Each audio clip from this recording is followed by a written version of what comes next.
The Cannonball Run. The 1981 cult classic that gave us fast cars, absurd stunts, and a cast so star-studded it could blind you faster than Burt Reynolds' smile. Directed by Hal Needham, this film is a chaotic, gasoline-fueled fever dream that somehow became a cultural touchstone. But even if you've watched it a dozen times, likely while eating questionable snacks and yelling at your TV, there's a lot you probably don't know about this cinematic masterpiece. So buckle up, because we're about to take a satirical joyride through 10 things you never knew about the Cannonball Run. The plot was based on a real race, sort of. Yes, the Cannonball Baker Sea to Shining Sea Memorial Trophy Dash was a real thing. It was an illegal cross-country race dreamed up by automotive journalist Brock Yates in the 1970s. The rules were simple: start in New York and in California, and try not to get arrested. The movie took this concept and cranked it up to 11, adding helicopters, disguises, and a Lamborghini that looked like it belonged in a Transformers movie. The real race was probably less glamorous and involved more speeding tickets than the film lets on, but hey, who needs realism when you've got Dom DeLuise in a superhero costume? Burt Reynolds was basically playing himself. Burt Reynolds, the king of 70s machismo, played J.J. McClure, charming, fast-talking daredevil who could probably sell ice to a penguin. In reality, Reynolds was just playing himself. The man was a real-life stunt-driving, mustache-twirling legend who once said, "I've done stunts that would make Evel Knievel blush." The only difference between Burt and JJ? Burt probably didn't need a co-driver to handle his ego. Dom DeLuise's superhero alter ego was improvised. Dom DeLuise's character, Victor Prinzem, spends half the movie pretending to be Captain Chaos, a self-proclaimed superhero with a cape and a penchant for slapstick. According to legend, DeLuise came up with the idea on the spot, and Hal Needham loved it so much he kept it in the film. This is why you should always let comedians improvise. They might just invent a character so ridiculous it becomes iconic. The cast was a who's who of 80s cool and randomness. The cast of the Cannonball Run reads like a fever dream of 80s pop culture.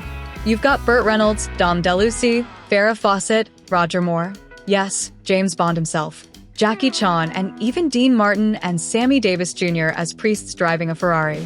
It's like someone threw a Hollywood party and invited everyone who happened to be free that week. The result? A cinematic cocktail, so bizarre it somehow works. Roger Moore parodied James Bond and himself. Roger Moore, fresh off his stint as 007, played Seymour Goldfarb Jr., a wealthy playboy who thinks he's James Bond. He even drives an Aston Martin and introduces himself with the name's Goldfarb. Seymour Goldfarb. It's a meta moment so cheeky, it could only come from a man who spent a decade saving the world in a tuxedo. Moore reportedly had a blast poking fun at his Bond persona, and it shows. His performance is equal parts suave and ridiculous.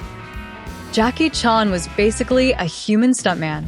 Before he became a global action star, Jackie Chan was still making a name for himself in Hollywood. In the Cannonball Run, he played a Japanese race car driver because Hollywood's understanding of Asian cultures was, questionable at the time. Chan did most of his own stunts, including a scene where he flips a car. This was back when CGI was basically a twinkle in a computer programmer's eye, so if you see Jackie Chan doing something insane on screen, rest assured, he actually did it. The man is basically a human rubber band. The Lamborghini was a star in its own right. The black Lamborghini Countach driven by Jamie Blake, played by Adrienne Barbeau, and Marcy Thatcher, played by Tara Buckman, was so iconic it practically deserved its own billing. The car was a symbol of 80s excess, with its scissor doors and aerodynamic design that looked like it belonged on a spaceship. Fun fact, the Lamborghini's engine was so loud that the actresses had to dub their lines in post-production because you couldn't hear them over the roar of the engine. Talk about a diva. Dean Martin and Sammy Davis Jr. were priests. Dean Martin and Sammy Davis Jr. played two priests who drive a red Ferrari and drink whiskey out of holy water bottles. Because why not? The duo, part of the legendary Rat Pack, clearly had a blast making the film, and their chemistry is one of the movie's highlights. It's also worth noting that their characters' disguise as priests is about as convincing as a toddler pretending to be a dinosaur. But hey, it's the Cannonball Run. Subtlety was never the goal. The film was a box office hit, despite critics hating it. When the Cannonball Run was released, critics tore it apart like a pack of wolves attacking a slow-moving deer. They called it mindless, silly, and a waste of celluloid. Audiences, however, loved it. The film grossed over $72 million at the box office, making it one of the highest-grossing films of 1981. Take that, critics. Sometimes, people just want to watch Burt Reynolds drive fast and Dom DeLuise wear a cape. Is that so wrong? There's a sequel, but let's not talk about it. Yes, there's a sequel, Cannonball Run 2. It's basically the same movie, but with more product placement and less charm.